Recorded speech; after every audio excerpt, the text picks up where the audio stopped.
Nena yani kasunano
రోజున మనమందరం కూడా ఈ దేవాలయంలో సమావేశమై ఉన్నాం.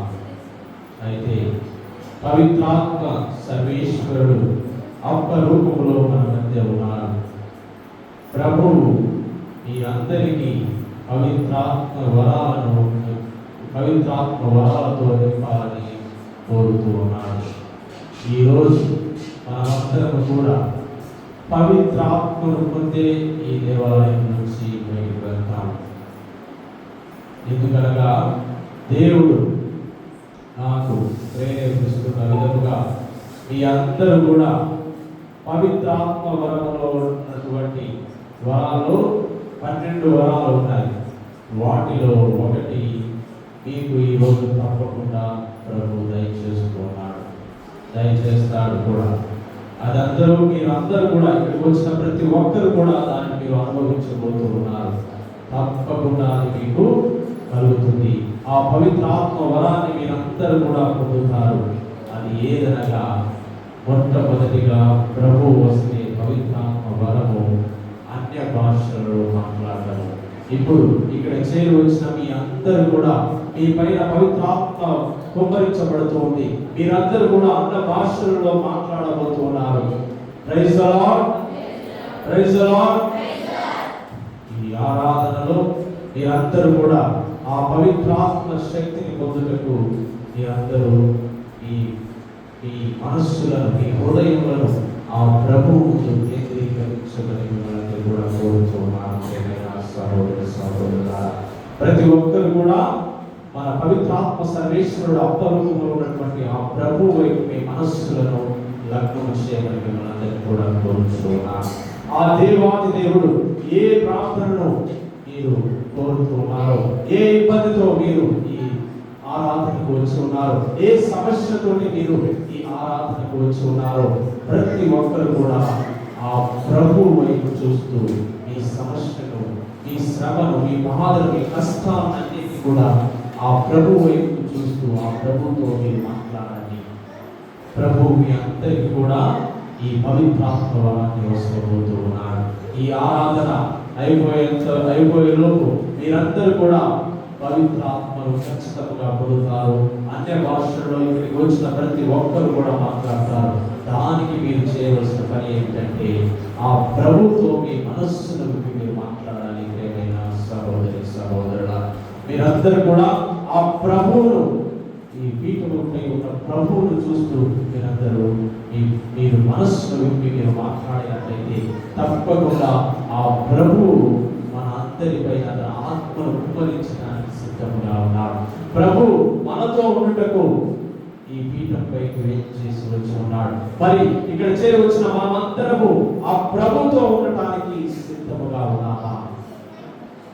ఆ ప్రభువును చూస్తూ మన మనస్సును విప్పి ఆ ప్రభుతో మాట్లాడటానికి మనమంతా సిద్ధముగా ఉన్నామా అని మనల్ని మనం ఆత్మపరిశీలన చేసుకోవాలి.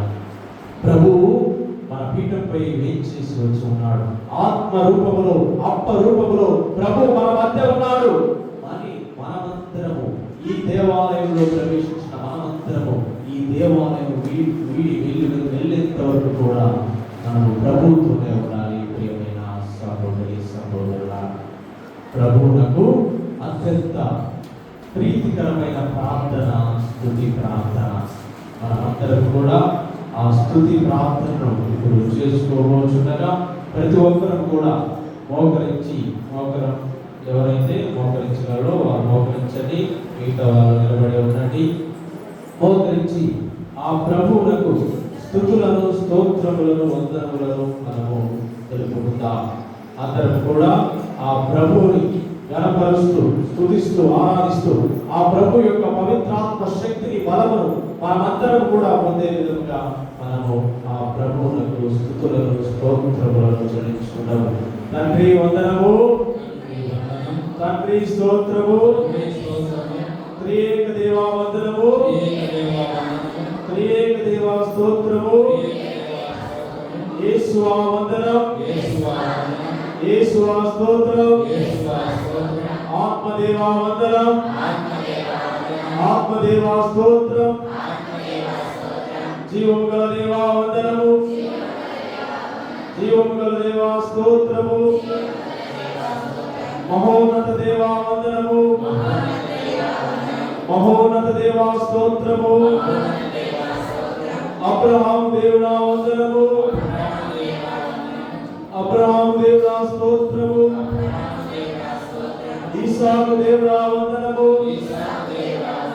ఇస్సాకు దేవుడా స్తోత్రము, యాకోబు దేవుడా వందనము, యాకోబు దేవా స్తోత్రము, మా పితరులైన దేవా వందనము, మా పితరులైన దేవా స్తోత్రము, గరుడైన దేవా వందనము, గరుడైన దేవా స్తోత్రము, రక్షకుడైన దేవా వందనము, రక్షకుడైన దేవా స్తోత్రము, షాలేము రాజా వందనము, షాలేము రాజా స్తోత్రము, అమరుడైన రాజా వందనము, అమరుడైన రాజా స్తోత్రము, యూదుల రాజా వందనము, యూదుల రాజా స్తోత్రము, పరలోకపు రాజా వందనము, పరలోకపు రాజా స్తోత్రము, పరిశుద్ధుడైన దేవా వందనము, పరిశుద్ధుడైన దేవా స్తోత్రము, నిత్యుడగు దేవా వందనము, నిత్యుడగు దేవా స్తోత్రము, సర్వోన్నతుడా వందనము, సర్వోన్నతుడా స్తోత్రము, ఆశ్చర్యకరుడా వందనము, ఆశ్చర్యకరుడా స్తోత్రము, ఆలోచనకర్త వందనము, ఆలోచనకర్త స్తోత్రము, యేసువా వందనము, యేసువా స్తోత్రము, తండ్రి వందనము, తండ్రి స్తోత్రము. ప్రియమైన సహోదర సహోదరులారా, మనమందరం కూడా ఆ త్రియేక దేవుని స్తుతులను స్తోత్రములను చెల్లించుట ఎంతో ముఖ్యం. కావున ఆ తండ్రి కుమార పరిశుద్ధాత్మలకు స్తుతులను స్తోత్రములను చెల్లించుకుంటూ మనమందరం కూడా పైకి లేచి నిలబడి పాట పాడుకుంటూ ఆ త్రియేక దేవునికి స్తుతులు స్తోత్రములను చెల్లించుకుందాం. తండ్రి దేవా నీకే వందనములు, తండ్రి దేవా నీకే స్తుతులు అన్నట్టు ఆ పాటను పాడుకుంటూ మనము ప్రభుని స్తుతి స్తోత్రములను చెల్లించుకుందాం.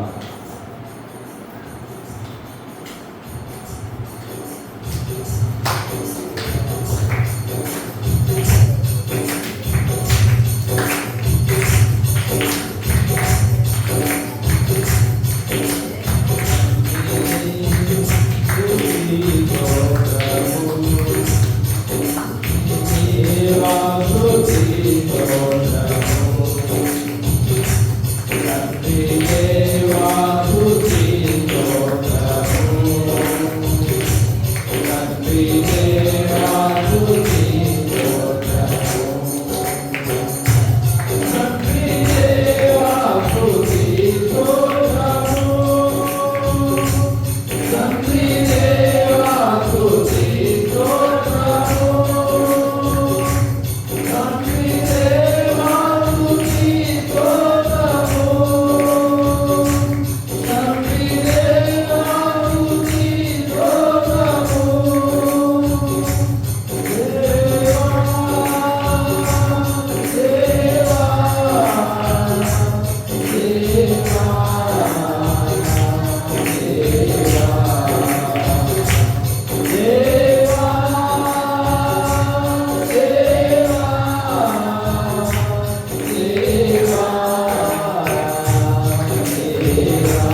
ప్రార్థించబోతున్నాం.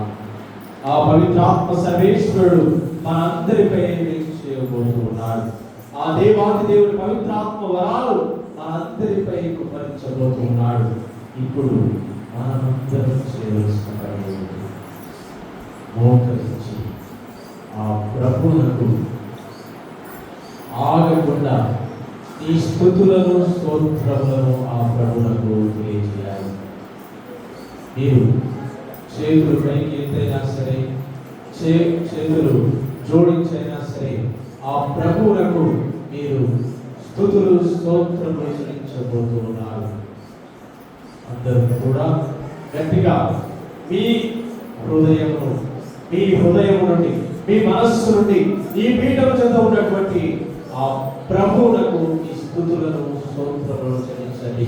స్తుతి స్తుతి స్తుతి స్తుతి స్తుతి స్తుతి స్తుతి స్తుతి స్తుతి స్తుతి స్తుతి స్తుతి స్తోత్రం స్తోత్రం స్తోత్రం స్తోత్రం స్తోత్రం స్తోత్రం స్తోత్రం స్తోత్రం స్తుతి స్తుతి స్తుతి స్తుతి స్తుతి స్తుతి. అందరూ బిగ్గరగా ఆ ప్రభువులకు స్తుతులను స్తోత్రములను చెల్లించుకుందాం. ప్రభువా స్తుతి స్తుతి స్తుతి స్తుతి స్తుతి స్తోత్రం స్తోత్రం స్తోత్రం స్తోత్రం స్తుతి స్తుతి స్తుతి స్తుతి స్తుతి స్తుతి స్తుతి స్తుతి. ఆరాధన ఆరాధన ఆరాధన ఆరాధన నీకే ప్రభువా. ఆరాధన ఆరాధన ఆరాధన ఆరాధన ఆరాధన ఆరాధన నీకే స్తుతి నీకే స్తుతి నీకే స్తుతి నీకే స్తుతి స్తుతి స్తుతి స్తుతి స్తుతి స్తుతి స్తుతి స్తుతి స్తుతి స్తుతి. పవిత్రాత్మ సర్వేశ్వరుడు మీ అందరిపై దయచేయడానికి సిద్ధంగా ఉన్నాడు.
ప్రతి ఒక్కరు కూడా ప్రభువుని స్తుతిస్తూనే ఉన్నారు.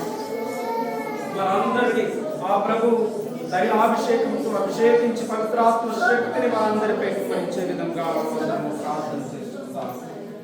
మన స్తుతులను ఆపకుండా ఆ ప్రభువును, మన పీఠంపై ఉన్నటువంటి ఆ ప్రభువును స్తుతిస్తూనే ఉన్నాం, గర్వపరుస్తూనే ఉన్నాం.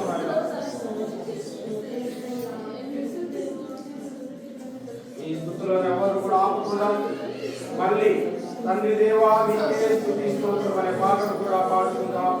అందరూ కూడా పాడాల్సిందిగా కోరుతున్నాం. తండ్రి దేవా స్తుతి స్తోత్రము, తండ్రి దేవా స్తుతి స్తోత్రము, తండ్రి దేవా స్తుతి స్తోత్రము, తండ్రి దేవా స్తుతి స్తోత్రము, తండ్రి దేవా స్తుతి స్తోత్రము, తండ్రి దేవా స్తుతి స్తోత్రము.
క్రీస్తునాథునియందు ప్రియమైన సహోదరి సహోదరులారా, ఆ దేవాది దేవుడు మన అందరినీ కూడా ఎల్లప్పుడూ ప్రేమిస్తూనే ఉన్నాడు.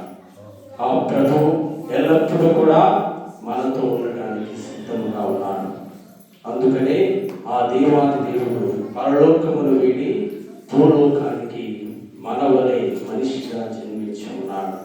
మనమందరం కూడా ఈ పాపంలో పడి నశించిపోకుండా మనందరి తరపున ఆ దేవాది దేవుడు మరణానికి గురి మరణం నుండి మనందరినీ లేపడానికి మృత్యుంజయుడై పునరుత్థానుడై ఉన్నాడు.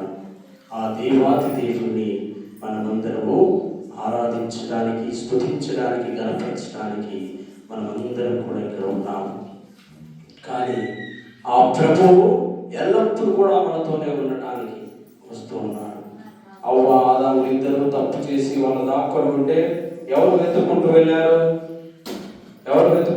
అవ్వ ఆదాములను తండ్రి దేవుడే మానవుడి వద్దకు అతన్ని వెతుక్కుంటూ వెళ్ళాడు.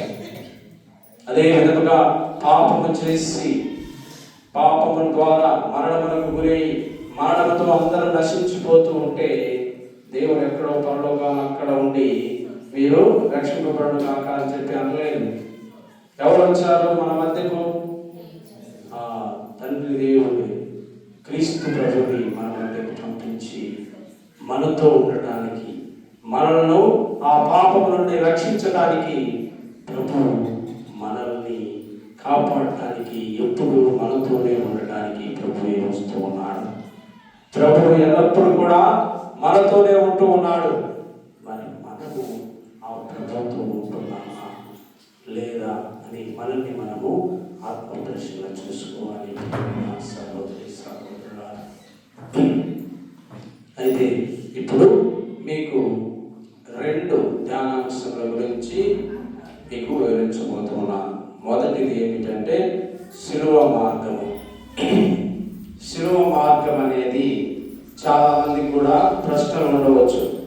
ఈ శిలువ మార్గం అనేది మనము చేయవచ్చా? ఇది అసలు పరిశుద్ధ గ్రంథంలో ఉందా? దీన్ని ఎవరు మొదలు పెట్టారు? ఎందుకు మొదలు పెట్టారు? ఇది ఎందుకు చేయాలి అని చెప్పి మనందరికీ కూడా ఆ ప్రశ్నలు ఉంటూ ఉండవచ్చు. దాని గురించి మనమందరం కూడా ఇప్పుడు తెలుసుకుందాం.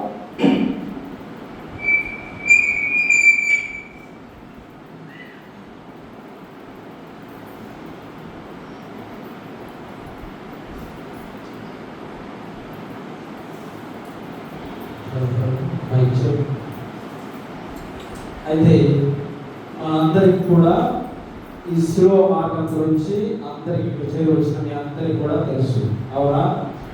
ఏంటిది శిలువ మార్గం అంటే ఏంటిది? మాకు తెలిస్తే ఏమైనా కూర్చోంటాము, ఎప్పుడు శిలువ మార్గం చేసుకుంటా ఉన్నామా? అయితే ముంబై నగరం గురించి మీరు వినే ఉంటారు. ముంబై నగరంలో చాలా మంది ప్రజలు నివసిస్తూ ఉంటారు. మనము రైల్వే స్టేషన్ దగ్గరికి వెళ్ళి అక్కడ నిలబడితే చాలు, ఆటోమేటిక్గా మనము రైలు లోపలికి వెళ్ళిపోతాం. ఎందుకని? అంతమంది జనాలు అక్కడ ఉంటారు. అంతమంది జనాలు అక్కడ నివసిస్తూ ఉంటారు, ప్రయాణిస్తూ ఉంటారు. అయితే ఆ ప్రయాణంలో ఒకానొక సమయంలో దాదాపుగా 1999వ సంవత్సరంలో ఒక సంఘటన జరిగింది ముంబై నగరంలో. ఇదే విధంగా ఒక తల్లిదండ్రులు ఇద్దరు, వాళ్ళకు ఒక చిన్న బాబు, 3 సంవత్సరాల బాబు ఉన్నాడు. వీరు ఇరువురు కూడా ట్రైన్లో ప్రయాణం చేయడానికని స్టేషన్కి వెళ్ళారు. స్టేషన్కి వెళ్ళి అక్కడ నిలబడినారు. అంతే, జనాలు తండోపతండాలుగా జనాలు వస్తూ ఉన్నారు. కాబట్టి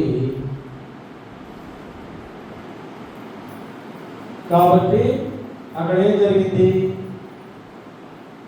వాళ్ళు ఆటోమేటిక్గా ట్రైన్ లోపలికి వెళ్ళిపోయారు.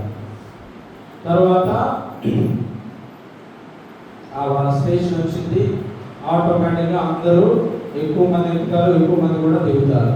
అదేవిధంగా దిగేశారు. దీంట్లో ఆ చిన్న 3 ఏళ్ల బాలుడు తప్పిపోయాడు. తల్లిదండ్రులు అంతమంది జనంలో వాళ్ళు కనుక్కోలేకపోయారు. మరి ఇటువంటి సమయంలో ఇప్పుడు ఏం చేయాలి? వాళ్ళ తల్లిదండ్రుల గురించి ఎవరిని అడగాలి? ఆ బాబుని అడగాలి, 3 ఏళ్ల బాబుని అడగాలి. మీరు ఎక్కడ ఉంటారు? మీరు ఏం చేస్తారు? మీ అమ్మ నా పేరు ఏం పేరు? అవన్నీ కూడా ఆ 3 ఏళ్ల బాబుని అడుగుతున్నారు. కానీ ఆ బాబు ఏం సమాధానం చెప్తాడు? నాకేం తెలుసు, ఆ పిల్లలు 3 ఏళ్ల పిల్లలకి ఏం తెలుసు? ఏం తెలియదు. మీ ఇల్లు ఎక్కడా, మీ ఇల్లు ఎక్కడా అని చెప్పి వాళ్ళు అడుగుతున్నారు. మీ ఇంటి దగ్గర వదిలిపెడతాము, మీ ఇల్లు ఎక్కడా అని చెప్పి అడుగుతున్నారు. ఆ బాబుకి ఏం చెప్పాలంటారు? మీ ఇంటి పక్కన ఏముంటుంది?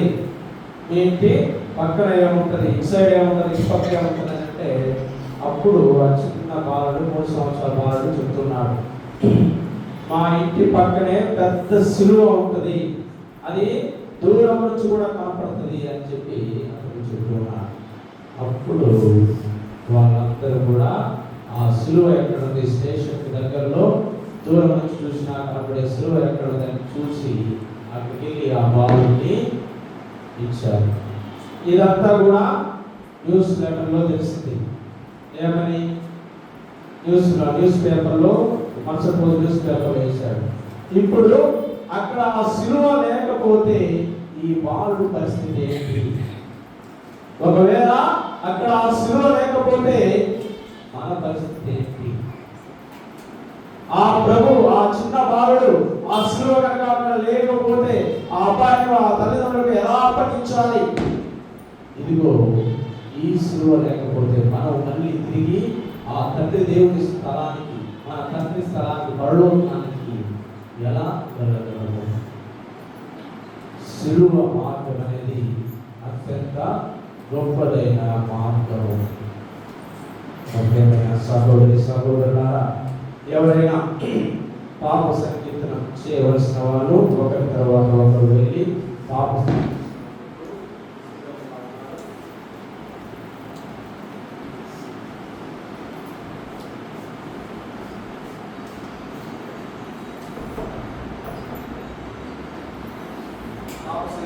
చేయవలసిన వారు ప్రతి ఒక్కరు కూడా వెళ్ళి పాప సంకీర్తనము చేయవలసిందిగా.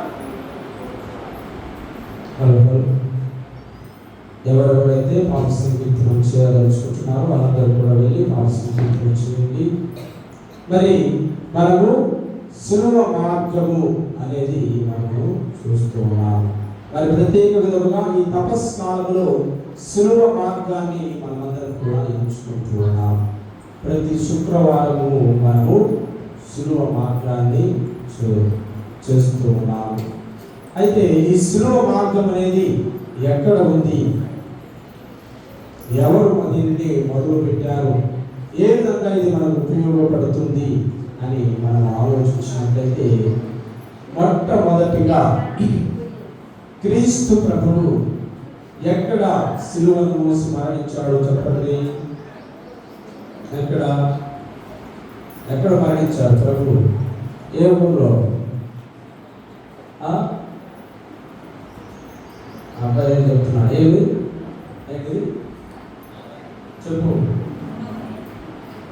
చెప్పండి, మీ అందరికీ తెలుస్తుంది. ఎక్కడ మరణించింది క్రీస్తు ప్రభు? యెరూషలేములో మరణించారు. ఏ కొండపైన మరణించారంటే అప్పుడు మీరు చెప్పాలి. ఏమైనా ఏ కొండపైన? కలువరిగిరి పైన, గోల్గొతా అని చెప్పి వాళ్ళు హీబ్రూ భాషలో పిలుస్తారు. అయితే యెరూషలేములో మొదలుకొని యెరూషలేము అవతలి వరకు కూడా యేసు ప్రభు సిలువను మోసుకొని ప్రయాణించాడు. ఆ కలువరిగిరి పైన సిలువలో మరణించి ఉన్నారు. అయితే ప్రభువు మరణించిన తరువాత ఆ ప్రభువు గురించి తెలుసుకున్న ప్రతి ఒక్క వ్యక్తులు మొట్టమొదటిగా కథోలికులు, క్రైస్తవులు అని పిలువబడే వాళ్ళందరూ కూడా ఆ యెరూషలేమునకు వెళ్ళారు. యెరూషలేమునకు వెళ్ళి ఇదిగో ఈ మార్గము గుండా ప్రభువు వెళ్ళి అక్కడ కలువరిగిరిలో మరణించాడు అని తెలుసుకొని ఆ మార్గము చుట్టూ కూడా ప్రార్థనాపూర్వకంగా వాళ్ళు నడుచుకుంటూ వెళ్ళడాన్ని మనం చూస్తూ ఉంటాం. ప్రతి ఒక్క స్థలం దగ్గర వాళ్ళు ఆగి కొద్దిసేపు ఆగి ప్రార్థించుకుంటూ ముందుకు నడుస్తూ కొద్దిసేపు మళ్ళీ ప్రార్థించుకుంటూ ఈ విధంగా వాళ్ళు తొలి క్రైస్తవులు ఈ యెరూషలేములో సిలువ మార్గాన్ని చేయడం ప్రారంభించారు. ఇది కొద్ది కొద్దిగా మొత్తము చుట్టుపక్కల ఉన్నటువంటి ఆ ప్రాంతాలన్నిటికీ, పట్టణాలన్నిటికీ కూడా పాకి ప్రతి ఒక్కరు కూడా యెరూషలేము యాత్రకు మనం ఏ విధంగా అయితే కోడూరుకు, వేలంగనికి వెళ్తున్నామో, విజయవాడ గుణదలకు వెళ్తున్నామో యాత్రగా అక్కడ చుట్టుపక్కల ఉన్నటువంటి పట్టణాలందరూ కూడా యెరూషలేములకు యాత్రగా వెళ్తూ ఉన్నారు. దేనికోసము? ఈ సిలువ మార్గమును ప్రారంభించడం కోసం, సిలువ మార్గము ప్రార్థన చేసుకున్నప్పుడు, సిలువలో ప్రభు నీ కొరకు నా కొరకు తన రక్తంలో కార్చి సిలువను మోసుకుంటూ వెళ్ళి కలువరిగిరిలో మరణించున్నాడు. ఆ ప్రభువుని శ్రమలలో మనం కూడా పాల్పంచుకోవాలని చెప్పి ప్రతి ఒక్కరు కూడా ఆ యెరూషలేము యాత్ర చేస్తూ ఉన్నారు. అయితే మన పాపు గారు ఒక ఆలోచన వచ్చింది. అరే, ఈ చుట్టుపక్కల ఉన్న వాళ్ళంటే వెంటనే యెరూషలేములోకి వచ్చి అక్కడ శిలువ మార్గాన్ని చేస్తూ ఉంటారు. మరి దూర ప్రాంతంలో ఉన్నటువంటి వాళ్ళు, వేరే వేరే దేశాల్లో ఉన్నటువంటి వాళ్ళు ఈ శిలువ మార్గమును ప్రార్థించాలంటే ఏ విధంగా చేయాలి అని చెప్పి బైబిల్ని ఆధారంగా తీసుకొని ఈ 14 స్థలాలను ఏర్పాటు చేసి ఉన్నారు. ఈ 14 స్థలాలు కూడా ప్రతి ఒక్క గృహస్థ క్రైస్తవుడు ఈ ప్రభువు నడిచినటువంటి శిలువ మార్గంలో మనమందరం కూడా నడవాలి. ఆయన శ్రమలలో మనమందరం కూడా పాల్పంచుకొని ఆయన దీవెనలను, ఆయన అనుగ్రహములను మనమందరం కూడా పొందాలి అని అదంత ముఖ్య ఉద్దేశంతో ఈ శిలువ మార్గాన్ని ప్రారంభించి ఉన్నాను. కావున ప్రతి ఒక్క చర్చిలో కూడా ఈ శిలువ మార్గం అనేది ఉంటుంది. మీరందరూ కూడా అడగవచ్చు, ఈ శిలువ మార్గం అనేది ఎక్కడుంది, పరిశుద్ధ గ్రంథంలో ఎక్కడ ఉంది అని చెప్పి మీరందరూ కూడా ప్రశ్నించవచ్చు.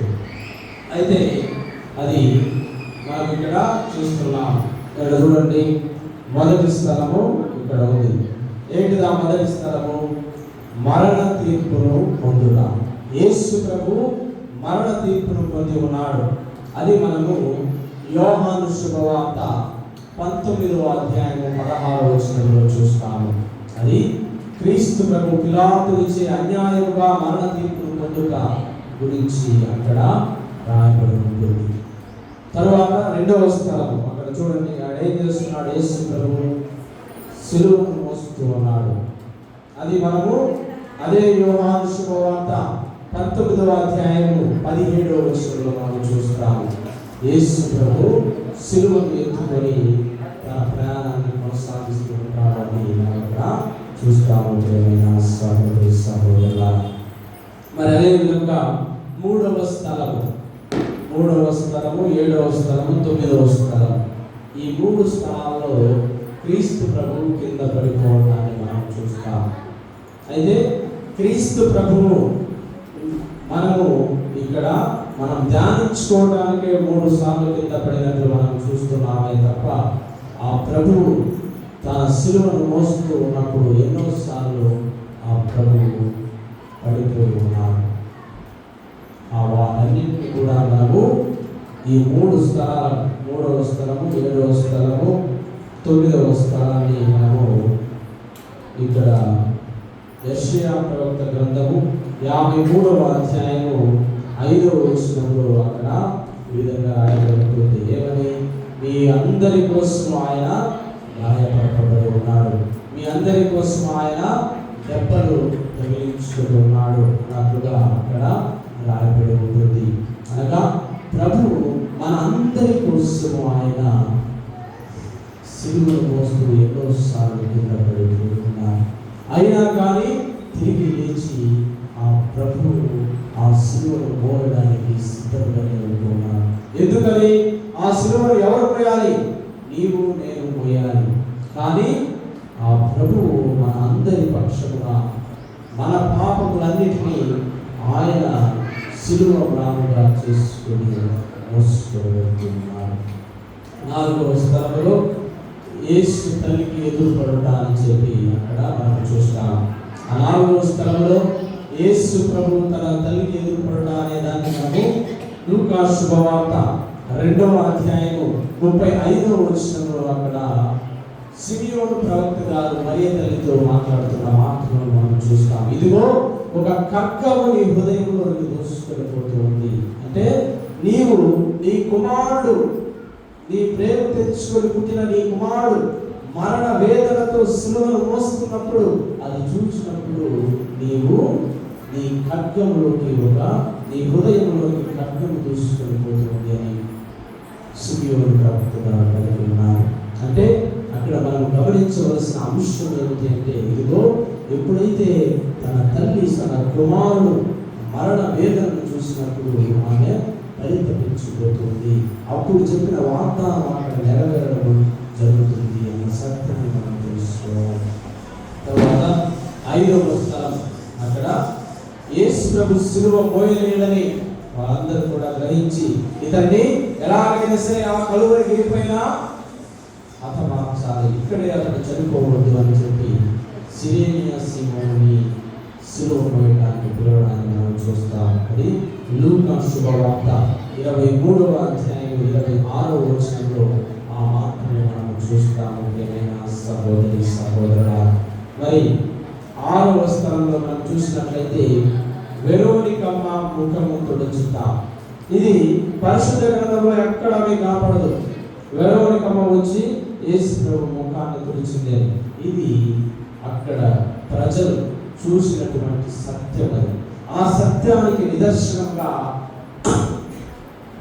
ఆమె తుడిచిన ఆ టవల్, ఆ గుడ్డ, అది క్రీస్తు ప్రభు యొక్క ముఖం ముద్రింపబడి ఇప్పటికీ కూడా అది యెరూషలేములో ఉంది.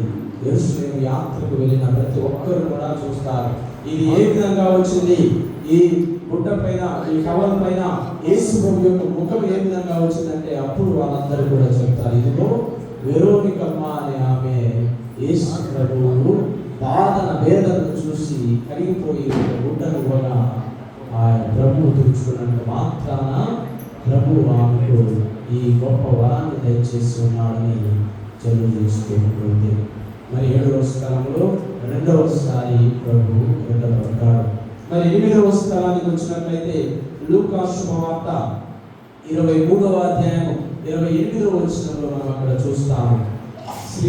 స్త్రీలందరూ కూడా ఏడుస్తూ ఉన్నప్పుడు ప్రభువు చెప్తాడు, మీరందరూ కూడా ఏడవద్దు, మీరు మీకోసము మీ బిడ్డల కోసం ఏడవండి అని చెప్పి ప్రభువు తెలియజేస్తూ ఉన్నాడు. ఇది 8వ స్థలం. 9వ స్థలంలో మళ్ళీ 3వసారి క్రీస్తు ప్రభు శిలువ కింద పడడాన్ని మనము ధ్యానిస్తాం. 10వ స్థలం వచ్చేసరికి యేసు ప్రభు యొక్క వస్త్రములను వలచుట, విప్పుట అని చెప్పి మనం అక్కడ చూస్తాం. అది యోహాను శుభవార్త 19వ అధ్యాయం 23, 24 వచనాలు మనం చూసినట్లయితే ఆ ప్రభు వస్త్రములు తీసినప్పుడు ఆ వస్త్రములు మాంసములకు శరీరమును అతుక్కొని ఉన్నప్పుడు వాళ్ళు మట్టితనంగా లాగినప్పుడు శరీరంలో ఆ వస్త్రములతో పాటు శరీర మాంసం కూడా ఊది రావడాన్ని మనం అక్కడ చదువుతున్నాం.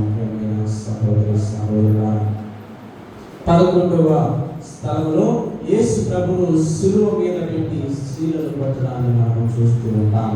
అది లూకా శుభవార్తలో 23వ అధ్యాయము 33వ వచనంలో మనం చూస్తాం ఆ ప్రభువునకు స్త్రీలను పట్టడాన్ని.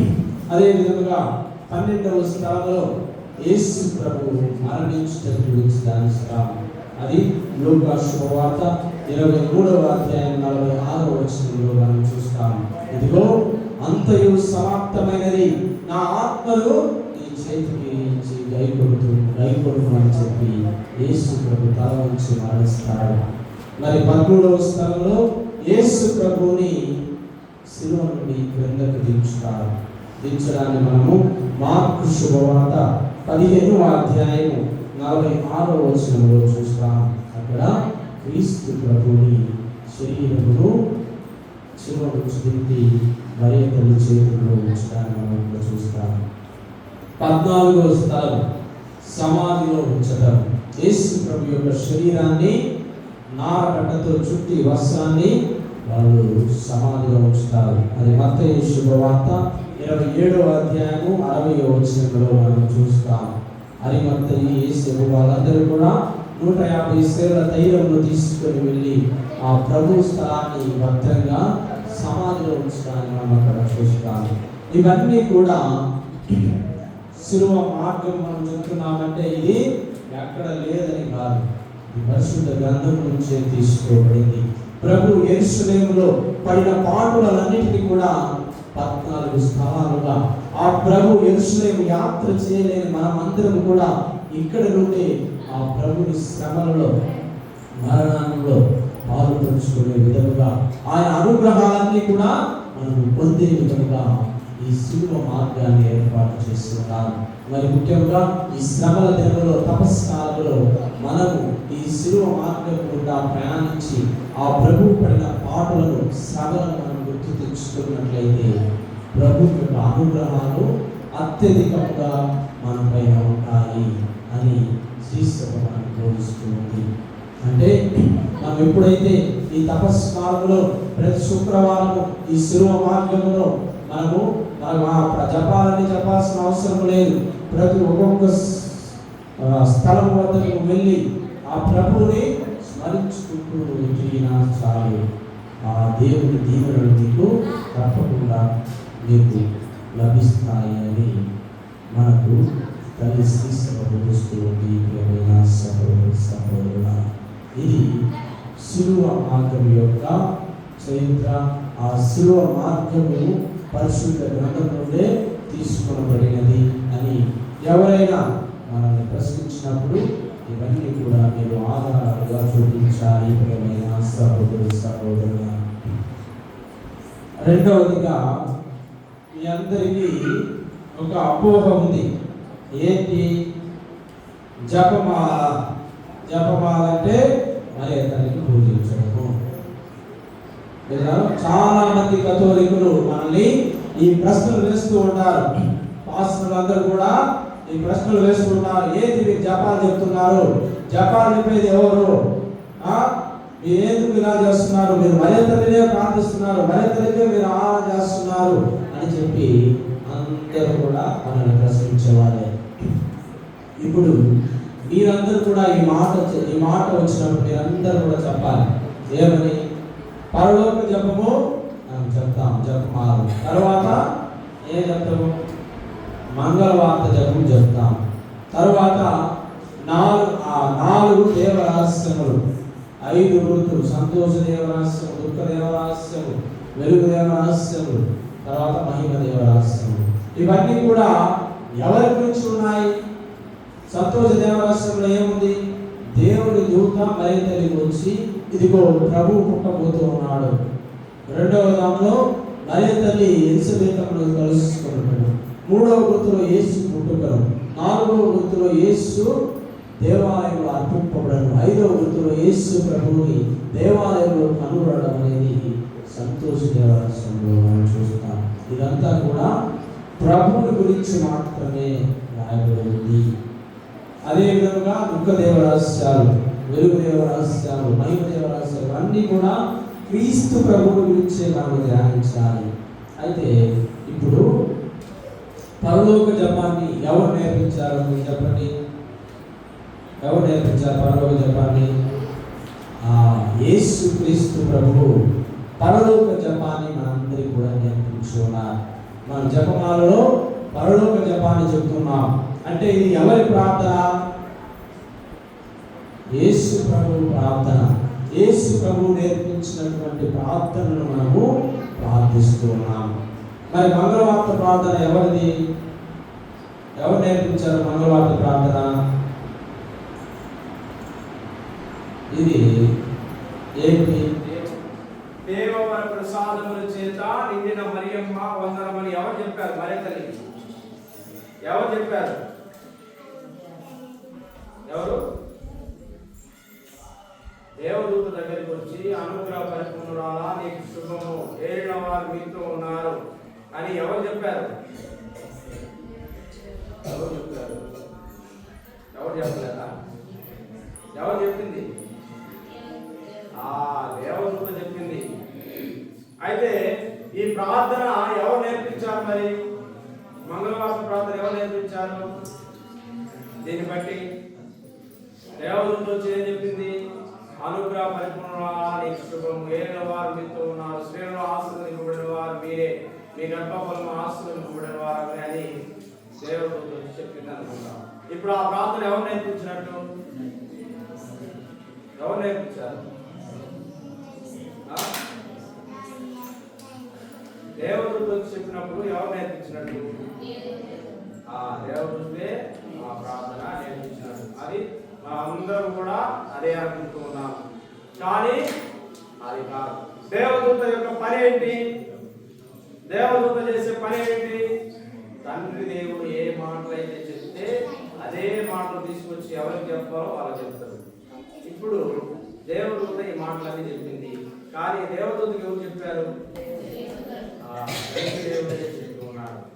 ఇది దేవుని ప్రసాదం చేత నిండిన మరియమ్మ వందనము, ప్రభువు మీతో ఉన్నారు, స్త్రీలలో ఆశీర్వదింపబడిన వారు మీరే అనే ఈ జపాన్ని తండ్రి దేవుడు దేవదూతకు చేస్తే దేవదూత నుంచి మరియ తల్లితో చెప్తున్న మాటలు.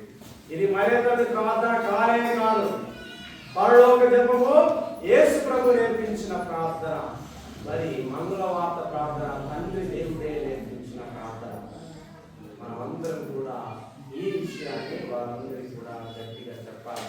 మేము జపాలు చెప్తున్నారంటే మరియ తల్లి చెప్తున్నారంటే అది మరియ తల్లి ప్రార్థన కాలే కాదు.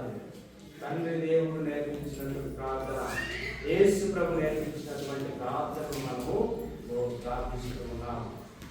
అయితే మరి మీరందరూ మరియ తల్లికి ఎక్కువ గౌరవాన్ని ఇస్తారు, మరియ తల్లిని మీరు ఎక్కువ గౌరవిస్తారు, ఎందుకని అని చెప్పి అందరూ ప్రశ్నిస్తారు.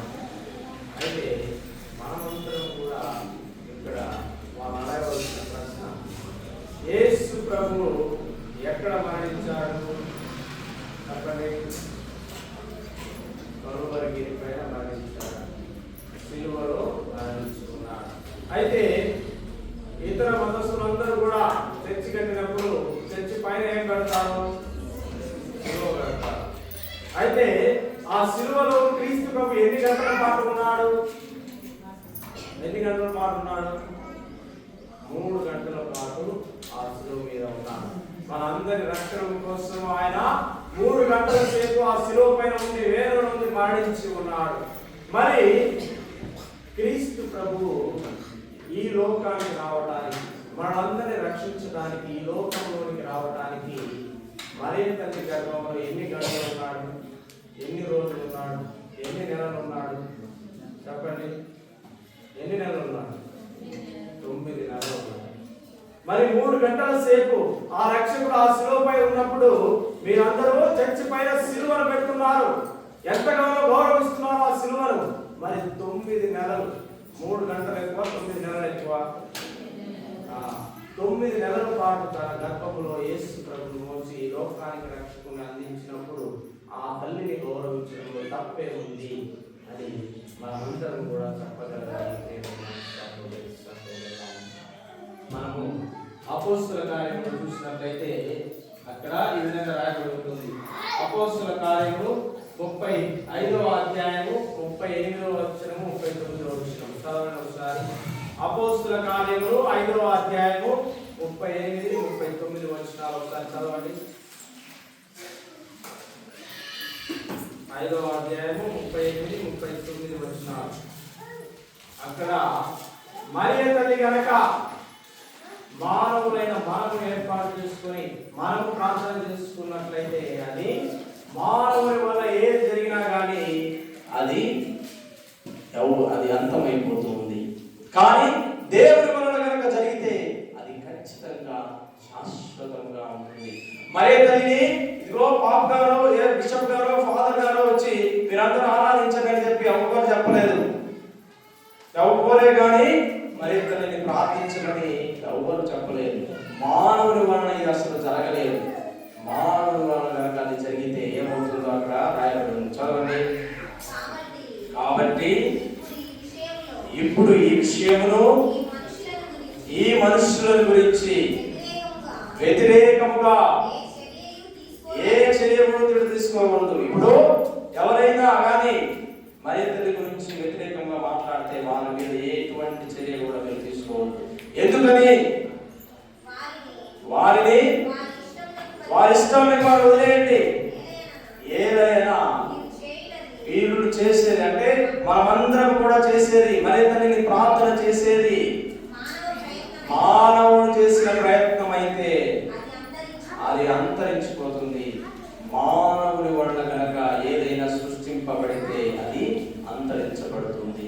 మానవుడు ఎంతో మంది మనిషిగా ఈ లోకంలోనికి జన్మించి నేనే దేవుణ్ణి అని చెప్పి చాలా మంది చెప్పారు. అందరూ సమాధిలోకి వెళ్ళిపోయారు. ప్రభువు కూడా సమాధిలోకి వెళ్ళాడు. కానీ సమాధి నుండి మృత్యుంజయుడై లేచి తిరిగి లేచారు. అది మన ప్రభు యొక్క పథకం. తర్వాత వచనం చదవండి. అది దైవ ప్రయత్నం అయితే వారిని ఎదిరింప మీకు సాధ్యము కాదు. ఒకవేళ ఇది దేవుడి వలన మాత్రమే జరిగితే వాళ్ళు ఎవరిని కూడా ఎదిరింపలేరు. మరి తల్లి ప్రార్థన చేయడం అనేది ఒక మానవుని వలన జరిగింది అని అనుకుంటే అది అంతరించిపోతుంది. కానీ గత శతాబ్దాలుగా, మొదటి శతాబ్దం నుంచి ఇప్పుడు 21వ శతాబ్దం వరకు మరి తల్లికి ప్రార్థనలు జరుగుతూనే ఉన్నాయి. ఆమె ప్రార్థన సహాయం కోరుకుంటూనే ఉన్నాము అంటే దీని అర్థం ఏమిటి? ఇది మానవుల వల్ల ఏర్పాటు చేసినదా? ఆమె కాదు. మానవుల వల్ల ఏర్పాటు చేసేదైతే ఖచ్చితంగా అది అంతరించిపోతుంది. ఒక దేవుని వల్ల మాత్రమే అది సృష్టింపబడితే దానికి అంతము అనేది ఉండనే ఉండదు. ఏమైనా సహోదరి సహోదరులారా, మరి తల్లి జపాన్ని మనం ప్రార్థిస్తున్నాము అంటే మనము ఏదో తప్పు చేశామని కాదు, మనం మరి తల్లిని ఆరాధిస్తున్నట్లు కానే కాదు. ఏమైనా సహోదరి సహోదరులారా, మరి ఏం చేసినట్టు అంటే ఆ ప్రభువునకే ప్రార్థన చేసినట్టు. యేసు ప్రభు నేర్పిన పరలోక ప్రార్థనలు, తండ్రి దేవుడు నేర్పిన మంగళవార్త ప్రార్థనలు మనం ప్రార్థిస్తున్నాము. కాబట్టి ఈ ప్రార్థనలో తప్పేమీ లేదు ఏమైనా సహోదరి సహోదరుల. కాబట్టి ప్రతి ఒక్కరు కూడా ఈ జపమాలను జపించడము, ఈ శిలువ మార్గాన్ని మనం ధ్యానించి ప్రార్థించడం అనేది తప్పు అని అనకూడదు. అది తప్పు అని వేరే వాళ్ళు అన్నప్పుడు మనం చెప్పగలగాలి, ఇదిగో ఇది పరిశుద్ధ గ్రంథం నుంచే తీసుకునబడింది, ఇదిగో ఇది యేసుక్రీస్తు నేర్పిన పరలోక ప్రార్థన, తండ్రి దేవుడు దేవదూతకు చెప్పినటువంటి ప్రార్థన, ఈ మంగళవార్త ప్రార్థన అని చెప్పి మనం అందరం చెప్పగలగాలి. ఏమైనా సహోదరి సహోదరులారా, ఈ మాటలు మనము ఇంకొక విషయాన్ని కూడా మీకు నేను తెలియజేసుకోవాలనుకుంటున్నాను. మొట్టమొదటిగా ఒకళ్ళు రోమియోలకు రాసిన లేఖ 13వ అధ్యాయం 7వ వచనం తీసుకోండి. ఇటు పక్కన ఉన్న వాళ్ళు తీసుకోండి, ఎడమ వైపు ఉన్న వాళ్ళు, ఎడమ చేతి వైపు ఉన్న వాళ్ళు. రోమియోలకు రాసిన లేఖ 13వ అధ్యాయం 7వ వచనం తీసుకోండి. కుడి వైపున ఉన్న వాళ్ళు హెబ్రీయులకు రాసిన లేఖ 13వ అధ్యాయం 7వ వచనం తీసుకోండి. హెబ్రీయులకు రాసిన లేఖ 13వ అధ్యాయం 7వ వచనం ఇటు పక్కన ఉన్న వాళ్ళు తీసుకోండి. ఇటు పక్కన ఉన్న వాళ్ళు రోమియోలకు రాసిన లేఖ 13వ అధ్యాయం 7వ వచనం తీసుకోండి. అయితే దీన్ని ఎందుకని నేను ఈ 2 వచనాల గురించి చెప్పబోతున్నానంటే, ఇదిగో మనము మన కథోలిక శ్రీ సభలో పునీతులకు ప్రార్థన చేస్తాము. ఇక్కడ పునీత జోజప్ప గారు ఉన్నారు, పునీత అంతోని వారు, పునీత అసిసుల ఫ్రాన్సిస్ వారు అని చెప్పి, పునీత చిన్న తెరీసమ్మ గారు అని చెప్పి మనము పునీతులకు ప్రార్థన చేస్తూ ఉన్నాము. వీళ్ళకి ప్రార్థన చేయడం తప్ప? వీళ్ళకి మనం ప్రార్థన చేయొచ్చా, అసలు చేయకూడదా అనే ప్రశ్నలు మనలో ఉంటాయి. దానికి సమాధానము పరిశుద్ధ గ్రంథంలోనే ఉంది. చదవండి. రోమియోలకు రాసిన లేఖ 13వ అధ్యాయం 7వ వచనం చదవండి. 13వ అధ్యాయం 7వ వచనం రోమియోలకు రాసిన లేఖ.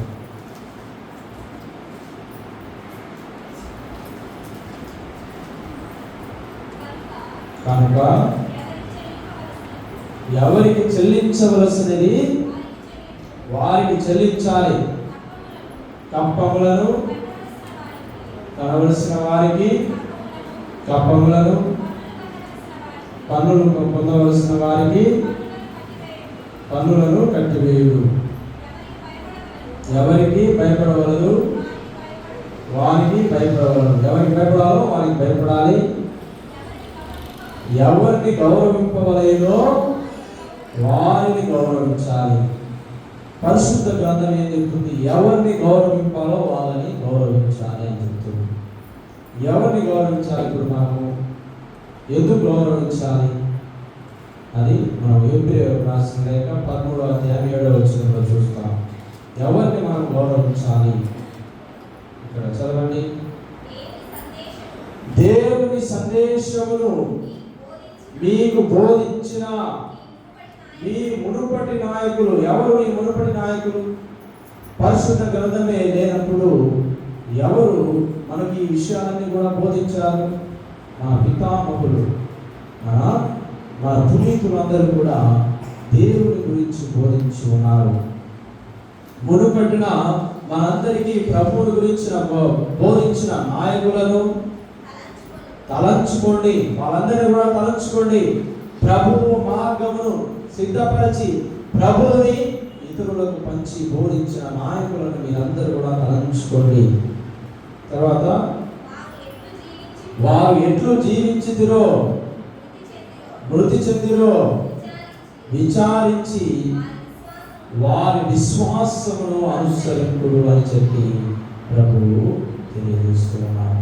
అంటే మనకు వారి జీవితం ద్వారా, వారి విశ్వాసం ద్వారా క్రీస్తు ప్రభువు మనకు బోధించిన ప్రతి ఒక్క వ్యక్తిని, ప్రతి ఒక్క పునీతుడిని మనము గౌరవించుకోవడంలో తప్పు లేదు. వారికి ప్రార్థించడంలో తప్పు లేదు. వాళ్ళు ఏం చేస్తారు? మన కోసము ఆ ప్రభువు చెంతనే ప్రార్థన చేస్తారు. ఇది మనమందరం కూడా తెలుసుకోవాల్సిన విషయం. మనము పునీత జోజప్ప గారికి ఎందుకు ప్రార్థన చేయాలి? పునీత అంతోని వారికి మనం ఎందుకు ప్రార్థన చేయాలి? పునీత చిన్న తెరీసమ్మ గారికి మనం ఎందుకు ప్రార్థన చేయాలి? అసలు పునీతులందరికీ ఎందుకు ప్రార్థన చేయాలంటే ఇదిగో ఇది ఆన్సర్. మనకు విశ్వాసంలో వాళ్ళు జీవించి దాన్ని బోధించి దాన్ని ఆచరించి ఉన్నారు. వాళ్ళు మరణించి వెళ్ళిపోయారు. వారి విశ్వాసాన్ని మనం అనుసరిస్తూ ఉన్నాం. ఇప్పుడు ఇక్కడ జోజప్ప స్వరూపం ఉంది. వీళ్ళకి వచ్చి ప్రార్థన చేసినంత మాత్రాన జోజప్ప గారు దేవుడు అయిపోతారా? జోజప్ప గారి విశ్వాసం ఏమిటి? జోజప్ప గారిని మనం చూసినప్పుడు ఇదిగో ఆయన దేవదూత చెప్పిన మాట ప్రకారము మరియ తల్లిని స్వీకరించాడు. దేవదూత చెప్పిన మాట ప్రకారము బాబు యేసును తీసుకుని ఐగుప్తులోకి వెళ్ళాడు. దేవదూత చెప్పిన మాట ప్రకారం బాబు యేసును తీసుకుని నజరేతుకు వచ్చాడు. ప్రభువు మాటలో నడుస్తూ ఉన్నాడు. ఇది మనమందరం జోజప్ప గారిని చూసి నేర్చుకోవాల్సిన అంశము, విశ్వాసం. ఆ ప్రభు వాక్కుపై ఆధారపడి జీవించిన వ్యక్తి జోజప్ప గారు. ఆ విశ్వాసాన్ని మనము స్వీకరిస్తూ ఉన్నాం. అటువంటి బోధన చేసి వారి జీవితాన్ని జీవించి మరణించిన వారి విశ్వాసాన్ని అనుసరించండి అని చెప్పి పరిశుద్ధ గ్రంథమే మనకు బోధిస్తుంది. ఇప్పుడు మీరు చెప్పండి, ఇప్పుడు జోజప్ప గారికి కానీ, మరియ తల్లికి కానీ, అంతోరు వారికి కానీ, చిన్న తెరీసమ్మ కానీ, ఇంకా ఎంతోమంది పునీతులకు ప్రార్థన చేయడం వల్ల మనము ఈ వాళ్ళను దేవుళ్ళుగా చేసినట్లా రానే కాదు. ఏమైనా సహోదరి సహోదరుల దానిని మనమందరం కూడా గమనించాలి. మన ప్రభువును మనము ప్రార్థిస్తూ ఉన్నామే తప్ప వారికి వాళ్ళ దేవుళ్ళగా దేవతలుగా మనం ఎవరిని కూడా కొలవడం లేదు, వారిని ఆరాధించడం లేదు. వారి విశ్వాసాన్ని, వారు ప్రభు బాటలో నడిచిన మార్గాన్ని మనం అనుసరిస్తూ ఉన్నాం. అంతే తప్ప మరి ఏమీ మనము చేయడం లేదు. దీనిని మనమందరం కూడా గ్రహించాలి. ప్రియమైన సహోదరి సహోదరుల, ఇప్పుడు మనమందరం కూడా శిరమును వంచుడి అని ప్రార్థన మాట పాడుకుంటూ ఆ దేవుని స్తుతిస్తూ ఆరాధిస్తూ, దానికంటే ముందుగా పవిత్రాత్మ గీతాన్ని ఎవరైనా అందరికీ వచ్చిన పవిత్రాత్మ గీతాన్ని, ఆత్మస్వరూపుడాన్ని కానీ ఏదైనా కానీ ఒక పవిత్రాత్మ గీతాన్ని మీ అందరూ పాడుతూ ఉన్న శుభతరుణంలో మీ అందరినీ కూడా ఈ పీఠంపై ఉన్నటువంటి ఆ దేవాది దేవుడు ఆశీర్వదించబోతూ ఉన్నాడు. మీ అందరి తలపైన ఆ ప్రభువు ఉండబోతూ ఉన్నాడు. మీరందరూ కూడా ఇప్పుడు మోకరించి కళ్ళు మూసుకొని పవిత్రాత్మ గీతాన్ని పాడుకుంటూ, అందరికీ వచ్చిన పాట ఏదైనా పవిత్రాత్మ గీతాన్ని పాడుకుంటూ ఉండగా పవిత్రాత్మ సర్వేశ్వరుడు పీఠంపై వేయించేసి వచ్చినటువంటి ఆ ప్రభువు మీ అందరినీ ఇప్పుడు తాకబోతూ ఉన్నాడు. మీ అందరినీ స్వస్థపరచబోతూ ఉన్నాడు. ప్రతి ఒక్కరు కూడా వీరున్న వాళ్ళందరూ కూడా మీరు మోకరించి ప్రార్థించండి. ఆ పవిత్రాత్మ సర్వేశ్వరుడు ఈ అప్పరూపంలో పీఠంపై ఏం చేసి వచ్చిన ప్రభువు మీపై రాబోతూ ఉన్నాడు, మిమ్మల్ని తాకబోతూ ఉన్నాడు. మీకు సంపూర్ణ ఆరోగ్య స్వస్థతను ఆ ప్రభువు దయచేయబోతూ ఉన్నాడు. కావున ప్రతి ఒక్కరూ కూడా ఆ ప్రభువునకు ప్రార్థన చేసుకుందాం. ప్రతి ఒక్కరు కూడా మౌనముగా ఆ ప్రభువునకు ప్రార్థిస్తూ అందరికీ వచ్చినటువంటి పవిత్రాత్మ గీతాన్ని పాడుకుంటూ ఆ ప్రభుని దీవెనను పొందుటకు మనమందరం సంసిద్ధపడదాం. మనమందరం కూడా ఆ ప్రభుని సన్నిధిలో ఉన్నాము. ఆ ప్రభువు మా అందరినీ చూస్తూ ఉన్నాడు, పీఠంపై ఏం చేసి ఉన్నాడు. మనందరినీ కూడా తాను దీవించాలని ఆశతో ఉన్నాడు. ఆయన దీవెనను స్వీకరించడానికి మనము సంసిద్ధపడాలి, ఆయత్తపడాలి. మన పాప మలిన జీవితాల నుండి శుద్ధిని పొందడానికి మన వంతు కృషిని మనం చేయాలి. ఆ ప్రభువుని స్వీకరించాలి అంటే మనము మన పాపపు స్థితిని ఆ ప్రభువులకు చెప్పి, ప్రభువా నేను పాపాత్మురాలను, నేను పాపాత్ముడని, నేను అయోగ్యుడైన సేవకుడను, నన్ను తాకి ముట్టి స్వస్థపరచు ప్రభువా, నన్ను ముట్టి ఆరాధించు. మా ఆరాధనలు, మా స్థుతి ప్రార్థనలు మీరు ముందుండి మమ్మల్ని ముట్టి స్వస్థపరిచి సంపూర్ణ ఆరోగ్య స్వస్థతను మాకు దయచేయమని ఆ ప్రభువుని మనమందరం కూడా ప్రార్థించుకుందాం. పవిత్రాత్మ గీతాన్ని మనం తీసుకుని పాటలు పాడుకుందాం.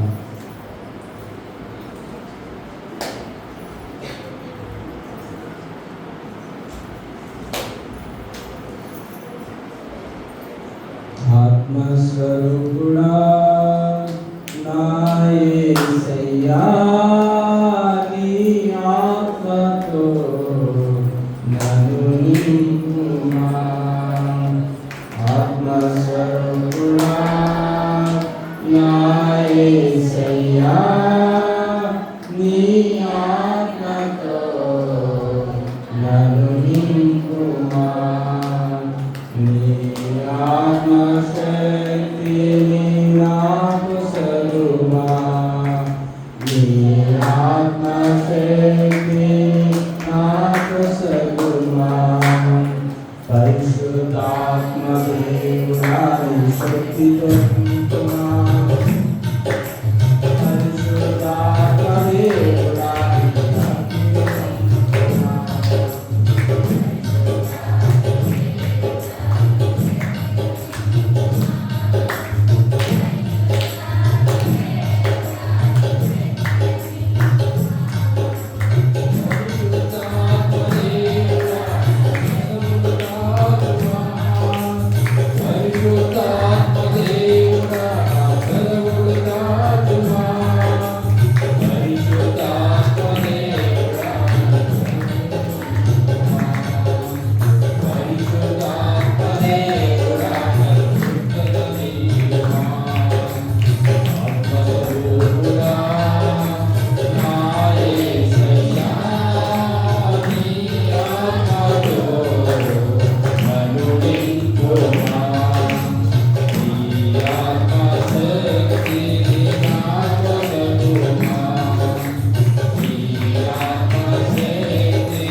307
పాటను శిరము వంచది అనేటువంటి పాట పాడుకొని ఈ యొక్క దివ్య సప్రసాదాన్ని మనము ముగించుకుందాం.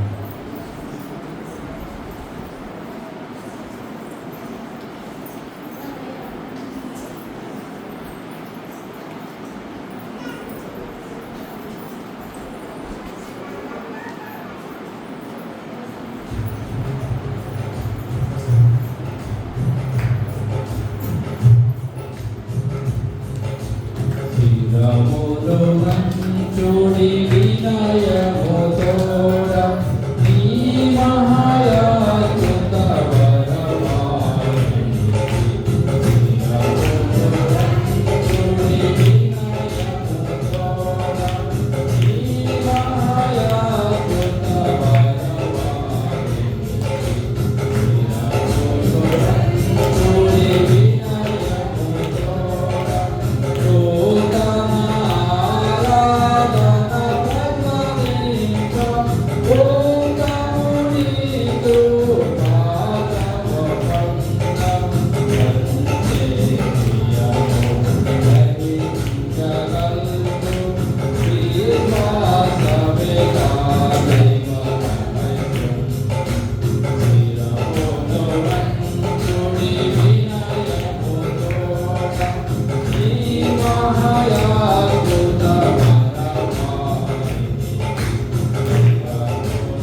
పాదుల జ్ఞాపక చిహ్నం మాకు సంగతించే మీ దివ్య శరీర రక్తముల పరమరహస్యములను మేము భక్తి శ్రద్ధలతో పూజింపం.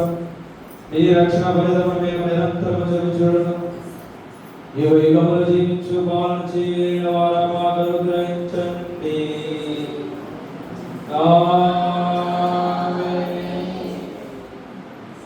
దేవుడు స్తుతింపబడును గాక. దేవుని పరిశుద్ధ నామము స్తుతింపబడును గాక.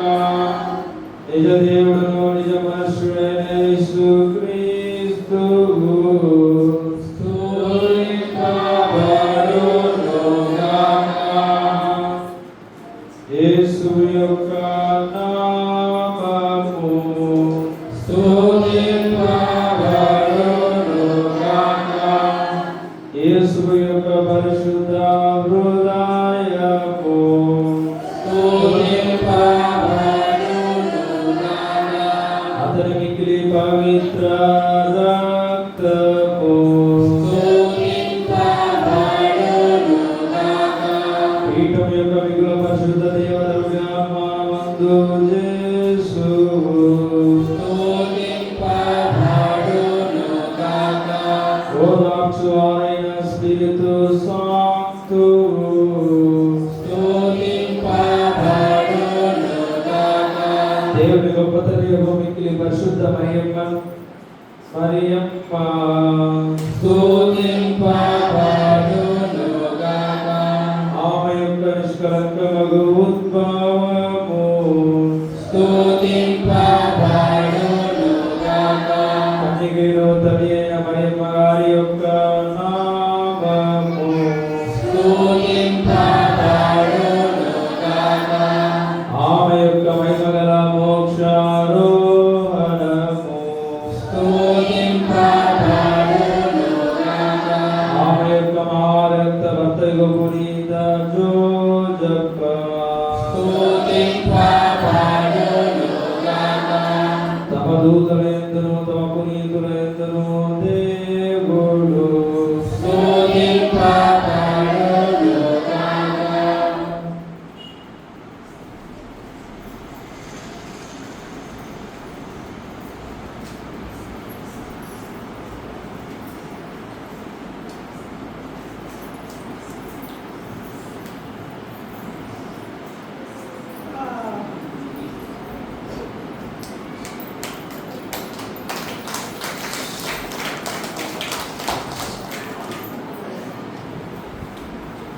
అందరూ కూడా ప్రభుని ఆశీస్సులను పొందుకుందాం.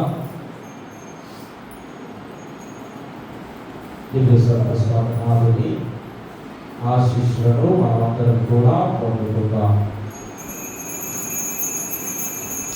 సర్వశక్తి గల సర్వేశ్వరుడు పిత పుత్ర పవిత్రాత్మ నామమున మనందరినీ దీవించి ఆశీర్వదించి కాచి కాపాడునుగాక.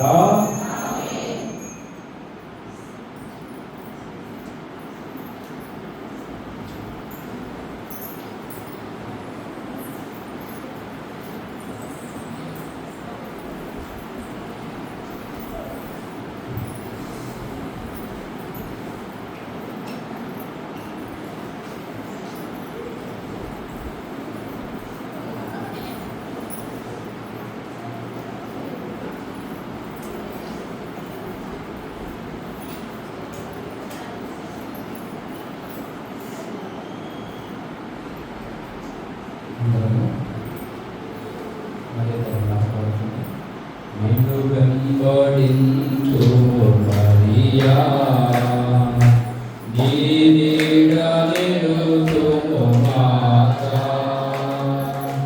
నిన్ను వెంబడించు మరియా, నీ నీడ నిలుచుము మాతా. మానవ హృదయాలలో నీవు మహిమను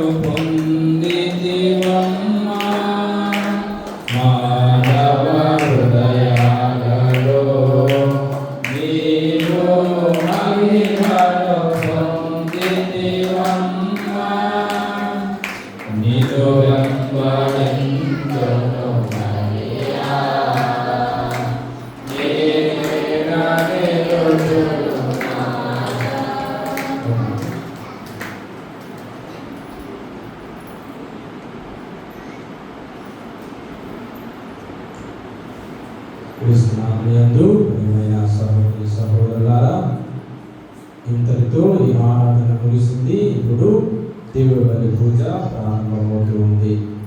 అయితే ఈ దివ్య బలి పూజకు ముందుగా మీకు నా నుంచి చిన్న ఇన్ఫర్మేషన్ లాగా మీకు దాని నుంచి చెప్పబోతున్నాను.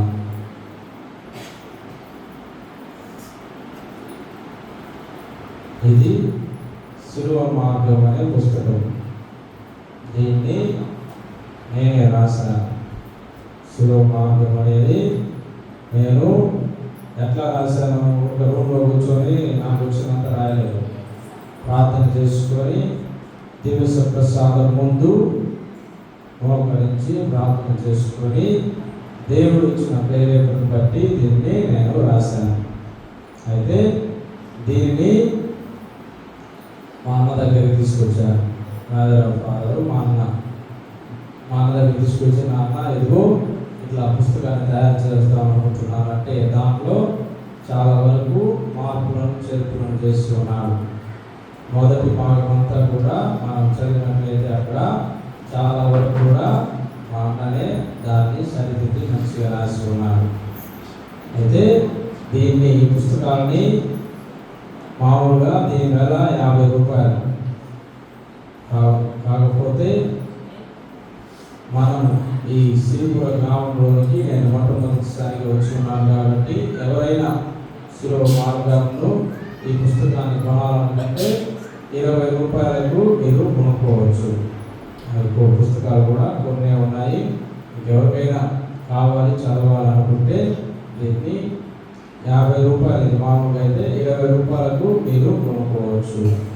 రెండవదిగా పునీత జోసెఫ్ గారికి జపము అనే ఈ పుస్తకాన్ని మొన్ననే పోయిన నెలలోనే 13వ తారీఖున దీన్ని నేను రాస్తున్నాను. ఇది 2023వ సంవత్సరంలో దీన్ని రాస్తున్నాను. ఇది పోయిన సంవత్సరంలోనే ఈ సంవత్సరమే ఫిబ్రవరి నెల 13వ తారీఖున దీన్ని రిలీజ్ చేయడం జరిగింది. ఇది పునీత జోసెఫ్ గారికి జపము. ఎందుకు జోసెఫ్ గారికి జపం చెప్పాలి అంటే దీనికి ముఖ్యంగా 3 ఉద్దేశాలు. మొదటిది మంచి మరణం పొందడానికి, మంచి మరణం పొందాలి అనే ఆశగా ఉన్నవారు దీనికి ఈయనకు ప్రార్థన చేస్తారు. ఎందుకని అంటే క్రీస్తు ప్రభువు మరియ తల్లి చేతులలో జోసెఫ్ గారు మరణించి ఉన్నారు. కావున మంచి మరణం పొందాలని, అటువంటి మరణం పొందాలని చెప్పి దీనికి ప్రార్థన చేస్తారు. రెండవదిగా ఎవరికైతే పెళ్ళి కావట్లేదు, పెళ్ళి జరగడం లేదు, ఏది మ్యాచింగ్ కావట్లేదు అన్నప్పుడు వాళ్ళు జోసెఫ్ గారికి ప్రార్థన చేసినప్పుడు అది జరుగుతుంది. తర్వాత కుటుంబంలో శాంతి కోసము, కుటుంబంలో భార్య కానీ భర్త కానీ చక్కగా లేనట్లయితే వాళ్ళు మంచిగా అయ్యే విధంగా, కుటుంబ పెద్ద మంచిగా ఉండే విధంగా, కుటుంబంలో శాంతి నెలకొనే విధంగా ఈ జపాన్ని జోసెఫ్ గారికి ప్రార్థన చేస్తారు. ఇది కూడా 50 రూపాయలే. కానీ ఇక్కడ మీకు మాత్రమే ఈ రోజు మాత్రమే 20 రూపాయలకి మీరు ఇచ్చి దీన్ని తీసుకోవచ్చు. ఇవి నేను చెప్పాలనుకున్నది. ఈ శిలువ మార్గమే ఇంగ్లీష్లో కూడా రాసి ఉన్నారు. ఇది తెలుగు, ఇది ఇంగ్లీష్లో కూడా దీన్ని రాసి ఉన్నారు. ఇది అంతా మనకు ఉపయోగపడదు. ఇప్పుడు తెలుగుది మనకు కావాలి, ఎవరికైనా కావాలని కంపల్సరీగా తీసుకోవాలనే రూల్ లేదు. ఊరికే మీకు ఎవరికైనా చదువుకోవాలి, ప్రార్థన చేసుకోవాలన్న వాళ్ళు తీసుకోవాల్సిందిగా మిమ్మల్ని అందరినీ కూడా కోరుచున్నాను. ఇప్పుడు పరిశుద్ధ శిలువ మార్గము, పరిశుద్ధ దివ్య బలి పూజ ప్రారంభమవుతుంది. అందరం పైకి లేచి నిలబడి ప్రవేశ గీతాన్ని పాడుకుందాం.